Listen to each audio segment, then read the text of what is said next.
সকাল জানাই।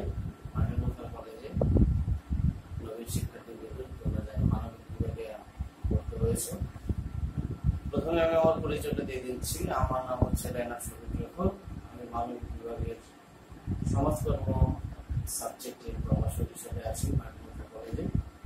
আমি তোমাদের সাথে সমাজকর্ম বিষয় নিয়ে ক্লাস করবো এবং এই বিষয়টাকে তোমাদেরকে আমি খুব সহজভাবে বোঝানোর চেষ্টা করব।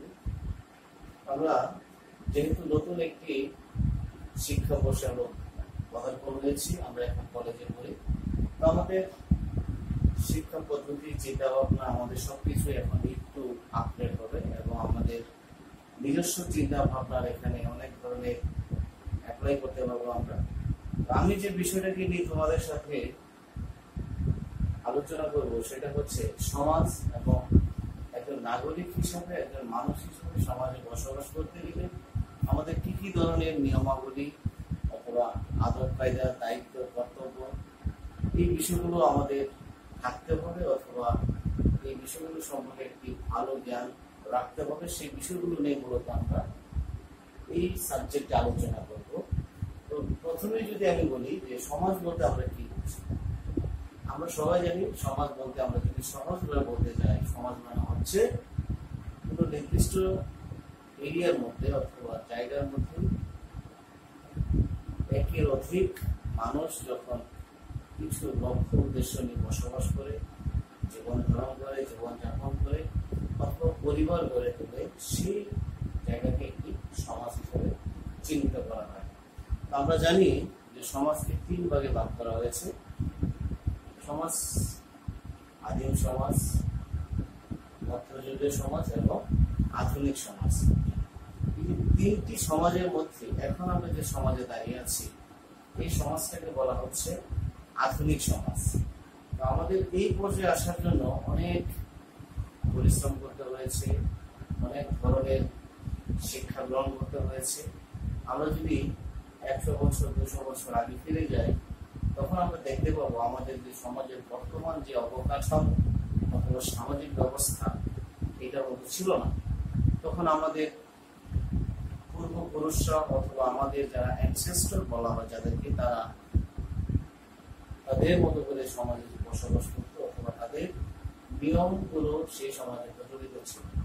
কিন্তু 200 বছর আগে সেই পুরনো সমাজ ব্যবস্থা অথবা সামাজিক নিয়ম কানুনগুলো এখন যদি আমরা আমাদের সমাজে অ্যাপ্লাই করতে যাই, তাহলে সেই আইনগুলো অথবা সামাজিক রীতিনীতিগুলো আমাদের সাথে অ্যাডজাস্টমেন্টে আসবে না অথবা খাপ খাওয়ানো আমরা কোনোভাবে খাপ খাওয়াতে পারবো না। যার কারণে বলা হয়ে থাকে সমাজ প্রতিনিয়ত পরিবর্তনশীল এবং এই পরিবর্তনের সাথে সাথে মানুষের অনেক ধরনের পরিবর্তন ঘটাতে হয় অথবা পরিবর্তন করতে হয়।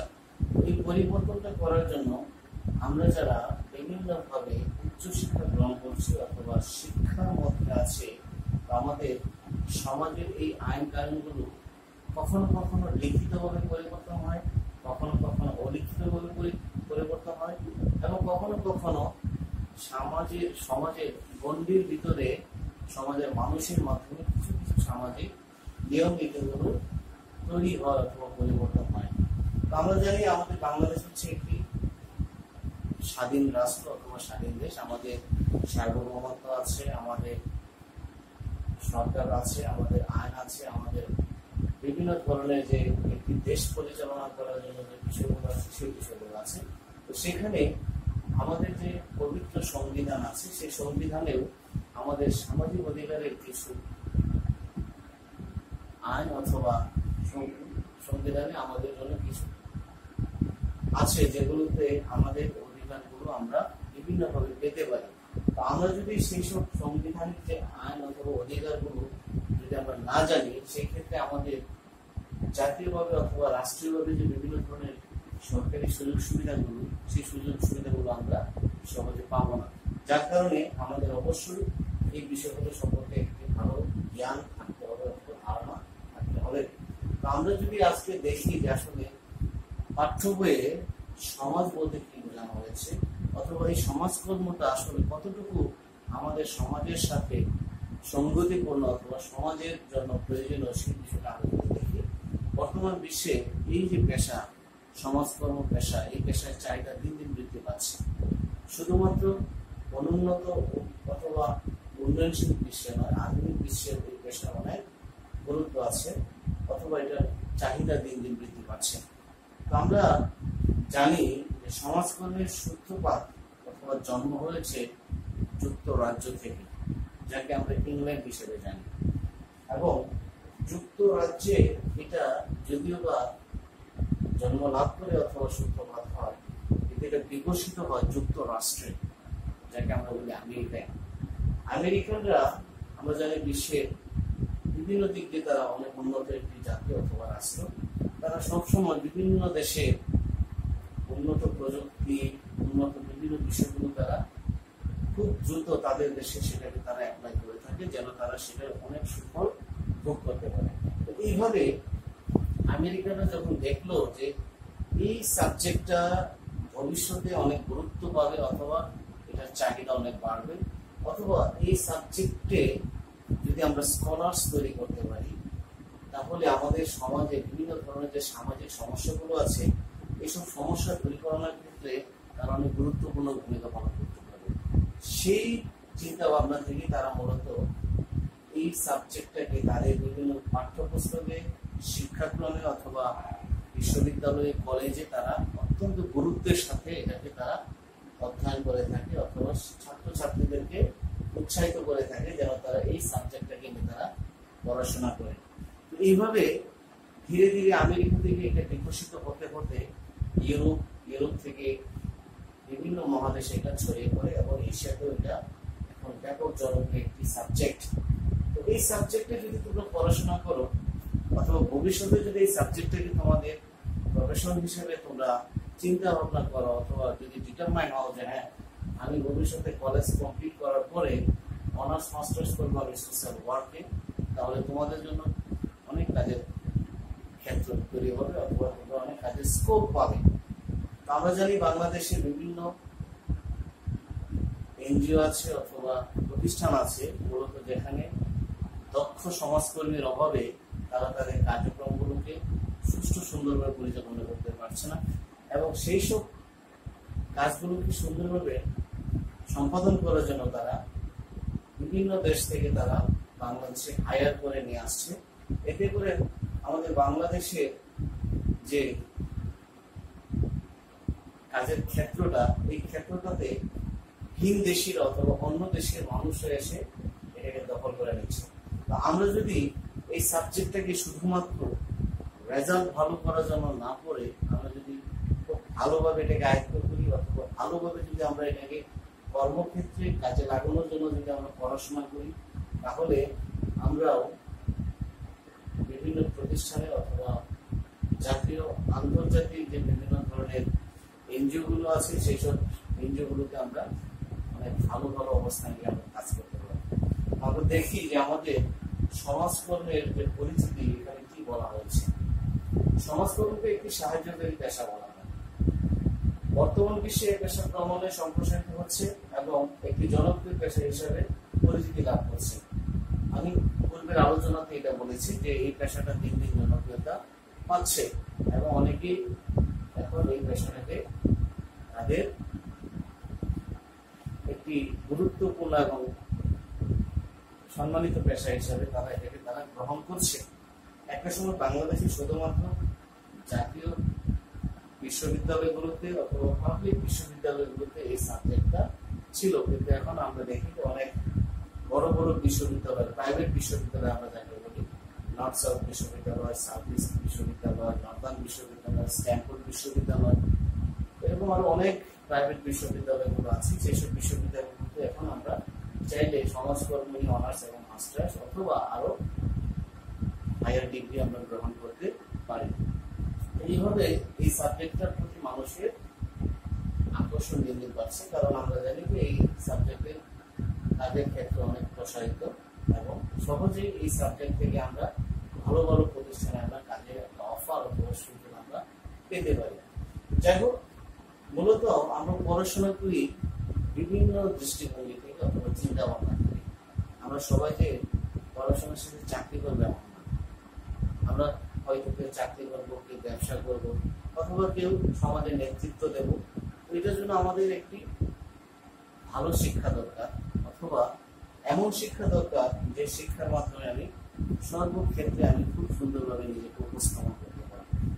আমাদের সমাজটা হচ্ছে বলতে গেলে অনেক ধরনের বিশৃঙ্খলায় একটি জর্জরিত সমাজ। আমরা জানি বাংলাদেশের সামাজিক ব্যবস্থায় অনেক ধরনের অরাজকতা, নৈরাজ্যতা, বিশৃঙ্খলা প্রতিনিয়ত আমরা দেখতে পাচ্ছি। আমরা যত বেশি আধুনিক হচ্ছি, আমরা যত বেশি শিক্ষিত হচ্ছি, আমরা যত বেশি উন্নত হচ্ছি, তত বেশি আমাদের সমাজে অনেক ধরনের নৈরাজ্যতা অথবা সামাজিক বিশৃঙ্খলাগুলো বিভিন্নভাবে সৃষ্টি হচ্ছে। তো এইসব সমস্যাগুলো আমাদের সমাজটাকে খুব শক্তভাবে আঁকড়ে ধরে রাখছে, যার কারণে সমাজটা সুন্দরভাবে পরিচালিত হচ্ছে না, অথবা সমাজে শান্তি শৃঙ্খলা বিনষ্ট হচ্ছে। তো এইসব কারণে আমরা যদি যারা পড়াশোনা করছি, অথবা পড়াশোনা করে আমাদের পরিবারের যারা পড়াশোনার বাইরে অথবা পড়াশোনার সুযোগ পাচ্ছে না, তাদেরকে আমরা যদি এই বিষয়গুলো সম্পর্কে ভালো জ্ঞান দিই অথবা শিক্ষা দিই, তাহলে সমাজে একটি সুন্দর পরিবর্তন আসা আত্মাবশ্যক অথবা আসবে, এটাই আমরা প্রত্যাশা করি। তো সমাজকর্মীর লক্ষ্য এবং উদ্দেশ্য যদি আমরা দেখতে চাই, তাহলে আমরা এখানে কয়েকটা পয়েন্ট আমরা এখানে উল্লেখ করেছি। যেহেতু আমাদের এটা আমাদের ফার্স্ট ক্লাস, যার কারণে আমি বেশি কিছু তোমাদের সাথে এই ক্লাসে আলোচনা করবো না। আমাদের সামনে আরো অনেক ক্লাস আসবে, সেই সব ক্লাসগুলোতে আমরা আরো সুন্দরভাবে এই বিষয়গুলো নিয়ে আলোচনা করবো। সামাজিক কুসংস্কার দূরীকরণ। কুসংস্কার মানে হচ্ছে এমন একটা বিশ্বাস, যে বিশ্বাসের কোনো বৈজ্ঞানিক ভিত্তি নেই, কোনো পরীক্ষিত কোনো প্রমাণ নেই, যেটাকে আমরা অন্যের মুখে শুনি অথবা অন্যের কাছ থেকে শুনে শুনে আমরা বিশ্বাস করি। আমাদের বাংলাদেশে এই কুসংস্কার এত বেশি পরিমাণে মানুষ কুসংস্কারাচ্ছন্ন অথবা এটাকে বিশ্বাস করে, যার কারণে বাংলাদেশে আধুনিক শিক্ষা, আধুনিক চিকিৎসা, আধুনিক যে চিন্তা ভাবনা, আধুনিক বিজ্ঞান, এই বিজ্ঞানগুলোকে ভালো কিছু করার মতো ক্ষেত্র তৈরি হচ্ছে না, কারণ আমাদের সেই অন্ধবিশ্বাস কুসংস্কারে আমরা এখনো বিশ্বাস করি। তো এই সমস্যাটা যদি দূরীকরণ করা যায়, তাহলে আমাদের সমাজের সুন্দর পরিবর্তন আসবে, অথবা আমরা সমাজের বিভিন্ন যে উন্নত যে সুযোগ সুবিধাগুলো, সেই সুযোগগুলো আমরা খুব সহজে আমরা গ্রহণ করতে পারবো। তো আমাদের প্রথমে সমাজটাকে কুসংস্কার মুক্ত করতে হবে। সমাজের যত ধরনের অন্ধবিশ্বাস কুসংস্কারগুলো আছে, সেই সবগুলোকে আমাদের দূর করতে হবে, তাহলে সমাজটা সুন্দর হবে। সম্পদের সদ্ব্যবহার নিশ্চিত করে। আমাদের সমাজে বিভিন্ন ধরনের সম্পদ থাকে, একটি হচ্ছে স্থাবর সম্পদ, আরেকটি অস্থাবর সম্পদ। এসব সম্পদগুলো আমরা আসলে যথাযথভাবে ব্যবহার করতে না পারার কারণে আমাদের সম্পদগুলো প্রতিনিয়ত নষ্ট হচ্ছে, অথবা আমরা সেই সম্পদ থেকে মুনাফা অর্জন করতে পারছি না অথবা লাভ করতে পারছি না। এটার জন্য আমরা বিভিন্নভাবে আমাদের সমাজের সেই সব শিক্ষা বঞ্চিত অথবা নিরক্ষর অথবা যারা এইসব বিষয় সম্পর্কে ভালো জ্ঞাত না, তাদেরকে আমরা বিভিন্নভাবে সম্পদটাকে কিভাবে সদ্ব্যবহার করা যায়, একটা ছোট সম্পত্তি অথবা অল্প পরিসরের সম্পত্তি আমরা কিভাবে বিভিন্নভাবে আমরা এটাকে লাভজনক সম্পদ হিসাবে ব্যবহার করতে পারি, সেই বিষয়গুলো সম্পর্কে আমরা তাদেরকে বিভিন্ন ধরনের শিক্ষা, ট্রেনিং অথবা বিভিন্নভাবে আমরা তাদেরকে তৈরি করে তুলি, যেন তারা তাদের সম্পদটাকে সুন্দরভাবে কাজে লাগাতে পারে। জনগণের অংশগ্রহণ নিশ্চিত করে। আমাদের সমাজের বেশিরভাগ যে নেতৃত্ব অথবা বিভিন্ন ধরনের যে সামাজিক কার্যক্রম, এসব কার্যক্রমে দেখা যায় গুটি কয়েক মানুষ সামনে থেকে নেতৃত্ব দেয়, যার কারণে অধিকাংশ মানুষ পিছিয়ে থাকে, অথবা তাদের ভিতরে একটা হীনমান্যতা জনতা কাজ করে যে আমার দ্বারা এটা হবে না, অথবা আমি এই কাজটা করতে পারবো না, যার কারণে অনেকেই এই সুবিধাটা ভোগ করে, অথবা অন্যায়ভাবে সমাজে বিভিন্নভাবে কুপথে পরিচালনা করে, অথবা যেভাবে সমাজটাকে সামনে দিকে এগিয়ে যাওয়ার কথা ছিল সেইভাবে তারা নেয় না। তো সমাজের এই যে নীরবতা অথবা নিশ্চুপ থাকা, এটাকে দূর করার জন্য আমরা অংশগ্রহণ, আমাদের যে বিভিন্ন ধরনের সামাজিক বিষয়গুলো আছে, সেই সব বিষয়গুলোতে সমাজের প্রত্যেক জনগণ যেন স্বতঃস্ফূর্তভাবে অংশগ্রহণ করতে পারে, তাদের অধিকার, তাদের ক্ষমতা এবং তাদের যে মতামত, সেই মতামতগুলো যেন তারা খুব সুন্দরভাবে প্রকাশ করতে পারে। সমাজের বিভিন্ন ধরনের দুর্নীতি, অরাজকতাগুলো যেন তারা সামনে থেকে এসে দূর করতে পারে, সেসব ক্ষেত্রে আমরা জনগণকে আমরা উৎসাহ দিয়ে থাকি, অথবা তাদেরকে বিভিন্নভাবে আমরা যুক্তি পরামর্শ দিয়ে থাকি। মানব সম্পদ উন্নয়ন। মানব সম্পদ মানে হচ্ছে প্রতিটা মানুষের একটি মূল্যবান সম্পদ। এই সম্পদটা কখনো কখনো লুকায়িত থাকে, অথবা আমরা প্রকাশ করতে পারি না, অথবা প্রকাশের সুযোগ পাই না। সেসব ক্ষেত্রে আমাদের ভিতরে অনেক ধরনের দক্ষতা যোগ্যতা থাকে। সেসব দক্ষতা যোগ্যতা গুলোকে খুঁজে বের করে অথবা তাকে সেই সব প্রকাশ করার সুযোগ দিয়ে আমরা তাকে কি করি, একটা সম্পদ হিসেবে গড়ে তুলি।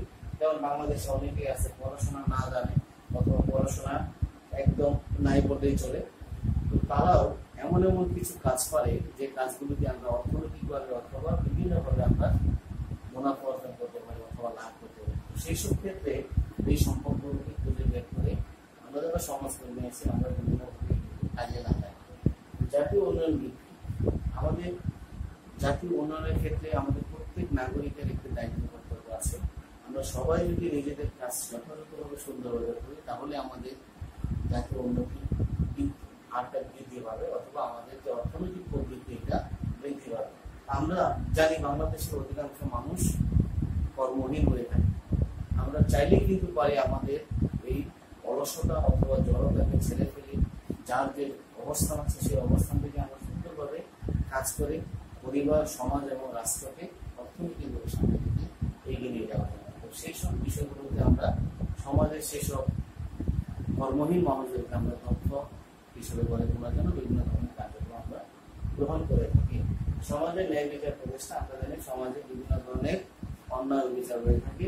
যারা সামর্থ্যবান ক্ষমতাবান তারা সমাজটাকে বিভিন্নভাবে নিজেদের মতো করে নিয়ন্ত্রণ করে পরিচালনা করে। এতে করে সমাজের যারা অবহেলিত পিছিয়ে পড়া জনগোষ্ঠী তারা বিভিন্নভাবে অন্যায় অত্যাচারের শিকার হলেও তারা ন্যায় বিচার পায় না। সেসব ক্ষেত্রে আমরা তাদেরকে বিভিন্নভাবে আইনি যে সুবিধা ন্যায় বিচার অথবা আইনের যে বিভিন্ন ধরনের সুযোগ সুবিধা সেগুলো পাওয়ার ক্ষেত্রে আমরা তাদেরকে বিভিন্নভাবে আমরা সহায়তা করে থাকি।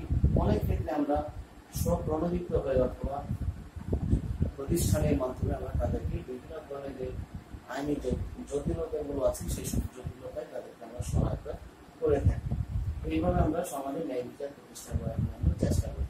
নেতৃত্বের বিকাশ ঘটনা, আমরা জানি যে আমাদের বাংলাদেশের নেতৃত্বে কিছু কিছু বিষয় আছে যার কারণে সবাই নেতৃত্বে আসতে পারে না অথবা নেতৃত্বে আসার সাহস পায় না।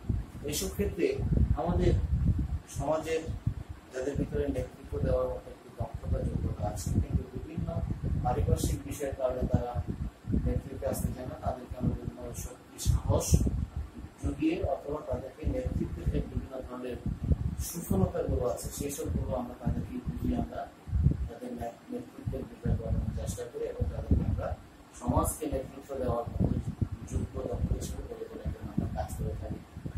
মৌলমানবিক চাহিদা পূরণ, আমরা জানি আমাদের মৌলিক চাহিদা আগে ছিল 6টি, এখন হয়েছে 7টি। অন্ন, বস্ত্র, শিক্ষা, চিকিৎসা, বাসস্থান, তারপরে হচ্ছে খেলাধুলা, যেটা আমরা চিত্ত বিনোদন করি, এবং নতুন আরেকটি মৌলিক অধিকার সংযোজিত হয়েছে সেটা হচ্ছে সামাজিক নিরাপত্তা। তো কোনো মানুষের যদি এই চাহিদাগুলো একটিও যদি পূরণ না হয় তাহলে তার জীবন ধারণ অথবা জীবন চলার মতো অনেক ধরনের সমস্যা হবে অথবা জীবনটা সে পরিপূর্ণভাবে সে পরিচালিত করতে পারবে না। এর জন্য সমাজের প্রত্যেক মানুষের এই মৌলিক চাহিদা পূরণ করার ক্ষেত্রেও আমরা সমাজকর্মীরা বিভিন্নভাবে আমরা কাজ করে থাকি এবং তাদেরকে আমরা এই চাহিদা পূরণের জন্য সহায়তা করে থাকি। দৃষ্টিভঙ্গি পরিবর্তন, আমরা জানি আমাদের বাংলাদেশের যে দৃষ্টিভঙ্গি এখানে অনেক ধরনের সমস্যা আছে। আমরা অনেক ক্ষেত্রে দেখি যে আমরা আমাদের এইসব দৃষ্টিভঙ্গির কারণে আমরা অনেক ধরনের শ্রেণী বৈষম্য অথবা বিভিন্নভাবে যে বৈষম্যগুলো আছে সেই বৈষম্যগুলো আমরা করে থাকি। যেমন নারী পুরুষের মধ্যে বৈষম্য অথবা শিক্ষার বৈষম্য অথবা সমাজের উঁচু নিচু যে একটি ব্যারাবের, এই ব্যারাবের কারণে আমাদের সমাজে অনেক ধরনের বিশৃঙ্খলা দেখা দেয় অথবা আমরা আমাদের সুযোগ সুবিধাগুলো আমরা সহজে পাই না। তো এইসব দৃষ্টিভঙ্গি যদি আমরা পরিবর্তন করি, আমরা যদি সবাইকে সমান চোখে দেখি অথবা সবাইকে যদি আমরা সমানভাবে সুযোগ সুবিধা প্রদান করে থাকি তাহলে সমাজটা সুন্দর গড়ে উঠবে অথবা সমাজের যে সুন্দর একটা পরিবেশ সেই পরিবেশটা তৈরি হবে এবং সমাজের মধ্যে কোনো ধরনের শ্রেণী বৈষম্য, কোনো ধরনের নারী পুরুষের বৈষম্য, শিক্ষা বৈষম্য কোনো কিছু থাকবে না। একটি আদর্শ সমাজ হিসেবে আমরা সেই সমাজটাকে আমরা গড়ে তুলতে পারবো। সমাজের কল্যাণ সাধন, আমাদের প্রত্যেকেরই লক্ষ্য এবং উদ্দেশ্য থাকতে হবে আমি যে সমাজকে বিলং করি অথবা আমি যে সমাজে বসবাস করি সেই সমাজ যেন আমার দ্বারা কোনোভাবেই ক্ষতির শিকার না হয় অথবা ক্ষতিগ্রস্ত না হয়। এই চিন্তা ভাবনা থেকে আমাদের সমাজ থেকে সামনের দিকে এগিয়ে যাওয়ার জন্য আমরা প্রত্যেকে যদি নিজ নিজ অবস্থান থেকে ভালো ভালো কাজ করি, তাহলে আমাদের সমাজে কল্যাণ সাধন হবে অথবা আমাদের সমাজকে সামনের দিকে এগিয়ে নিয়ে যাবে। মূলত এই যে কয়েকটি লক্ষ্য এবং উদ্দেশ্যের কথা বলেছি, এইগুলো ছাড়াও আরো অনেক লক্ষ্য উদ্দেশ্য আছে, সেগুলো নিয়ে আমরা পরবর্তীতে আলোচনা করবো। আমি মোটামুটি তোমাদেরকে যে বিষয়টা আমি বোঝাতে চেয়েছি সেটা হচ্ছে, একজন মানুষকে সমাজে বসবাস করার জন্য তাকে যে বিষয়গুলো অবশ্যই মানতে হবে, জানতে হবে, বুঝতে হবে, সেই বিষয়গুলো নিয়েই মূলত আমাদের এই সমাজকর্মের যে পাঠ্য অথবা আমাদের সমাজকর্মের যে শিক্ষা, এই শিক্ষাটা মানুষকে পরিপূর্ণ সামাজিক মানুষ হিসেবে গড়ে তোলার জন্য অত্যন্ত গুরুত্বপূর্ণ ভূমিকা পালন করছে। এবং এই সাবজেক্টটা অধ্যয়ন করার পরে মানুষের ভিতরে একটা পরিবর্তন আসছে, পরিবর্তনটা হচ্ছে পজিটিভ পরিবর্তন।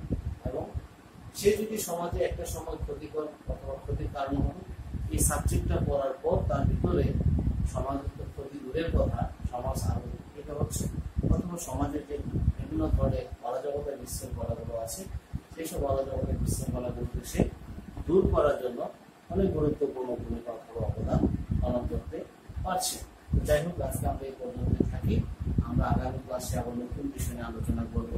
তো সেই পর্যন্ত তোমরা ভালো থেকো। আশা করি খুব দ্রুত তোমাদের সাথে সরাসরি আমরা ক্লাসে একসাথে আমরা অংশগ্রহণ করতে পারবো।